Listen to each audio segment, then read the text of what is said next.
Hello అండి, welcome to Madireddy రుచులు. ఈరోజు మనం మంచి ప్రోటీన్ రిచ్ ఫుడ్ ఒక కర్రీ చేసేస్తున్నాను.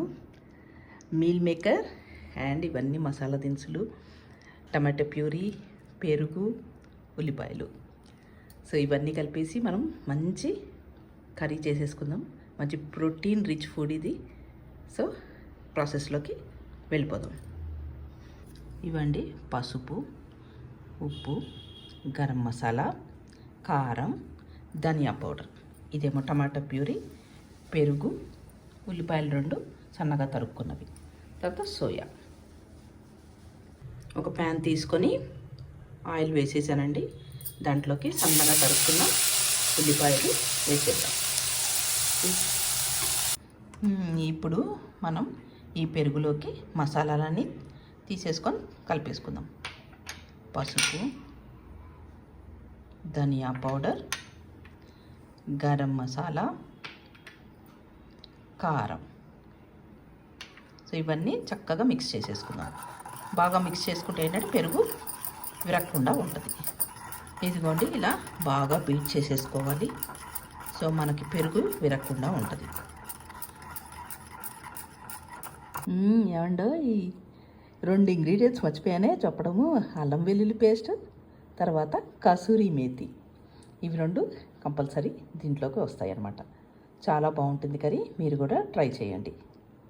మనము ఈ కసూరి మేతిని ఈ గ్రేవీ తయారు చేసుకున్నాం కదండి పెరుగుతో, దాంట్లో వేసేసి చక్కగా మిక్స్ చేసేసుకుందాం. లాస్ట్లో కొద్దిగా చల్లడానికి కొద్దిగా ఉంచుకున్నాం అన్నమాట. సో చాలా బాగుంటుంది కర్రీ. ఇదివరకు కూడా ట్రై చేశాను.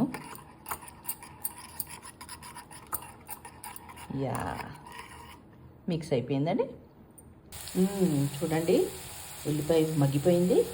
ఇప్పుడు అల్లం వెల్లుల్లి పేస్ట్ వేసి కాసేపు పచ్చివాసన పోయేంత వరకు వేపేసుకుందాం. దాని తర్వాత మనం టమాటో ప్యూరీ యాడ్ చేసుకుందాం. అల్లం వెల్లుల్లిపాయ పేస్ట్ మగ్గిపోయింది, పచ్చివాసన పోయింది. సో టమాటో ప్యూరీ మనం యాడ్ చేసేసుకుందాం దీంట్లో. తర్వాత కొద్దిగా సాల్ట్ దీంట్లోకి తొందరగా మగ్గడానికి. సో ఉల్లిపాయలు కూడా మగ్గడానికి కొద్దిగా సాల్ట్ వేసాను. దీంట్లో కూడా కొద్దిగా సాల్ట్ వేస్తున్నాను. ఓకే అండి, ఇప్పుడు మనం మసాలా పేస్ట్ తయారు చేసి పెట్టుకున్నాం కదా కర్డ్లో కలిపి, అది మొత్తం దీంట్లోకి వేసేసుకుందాం.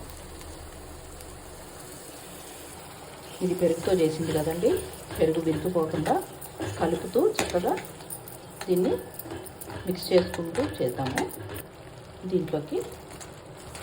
దీంట్లోకి మీల్ మేకర్ కలిపేసుకుందాము. ఎక్కువగా కలిపేసామంటే మీల్ మేకర్ అంతా విడిపోద్దండి.